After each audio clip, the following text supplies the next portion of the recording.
आज राहुलजींचं भिवंडी न्यायालयामध्ये आले होते. आज राहुलजी भिवंडी न्यायालयात आले होते. आज त्यांच्या जामिनासाठी महाराष्ट्र प्रदेश काँग्रेस कमिटीचे जे प्रेसिडेंट आहेत हर्षवर्धन सकपाळजी, आज आम्ही त्यांचे बेलचे पेपर्स माननीय भिवंडी न्यायालयासमोर प्रस्तुत केलं आणि कोर्टाने ते ॲक्सेप्ट केलेलं आहे.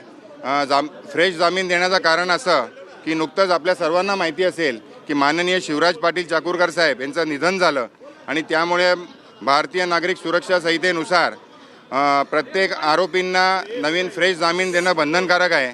त्यामुळे आपले भिवंडीचे न्यायाधीश कोळसे साहेब यांनी तसा आदेश दिला की तुम्ही नवीन जामीन द्यावं आणि मग न्यायालयाच्या आदेशाप्रमाणे व भारतीय नागरिक सुरक्षा संहितेप्रमाणे आम्ही फ्रेश जामीन आज सबमिट केलं आणि भिवंडी न्यायालयाने ते ॲक्सेप्ट केलेलं आहे. सदरचं प्रकरण हे हिअरिंगला आहे आणि आज साक्षीदार नंबर 2 अशोक सायकर यांची उलट तपासणी होणार होती, परंतु आजच्या दिवशी आम्ही हे जे बेल बॉन्ड संदर्भात जो आहे जामिनाची प्रक्रिया आज ती आम्ही भिवंडी न्यायालयामध्ये पूर्ण केली आणि त्याप्रमाणे राहुलजी स्वतः भिवंडी न्यायालयात हजर राहून बॉन्डवर सह्या केले आणि आता त्यांनी प्रस्थान केलेलं आहे.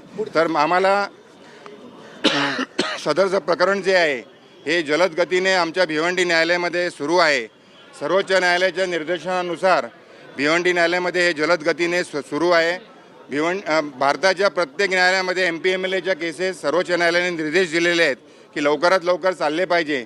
त्याप्रमाणे आमचे भिवंडीचे जे न्यायाधीश आहेत कोळसे साहेब हे जलद गतीने सदरची केस चालवित आहेत आणि आम्हाला आशा आहे आणि आम्हाला विश्वास आहे की या प्रकरणाचं सत्य बाहेर येईल आणि आम्हाला भारतीय न्यायव्यवस्थेवर पूर्ण विश्वास आहे.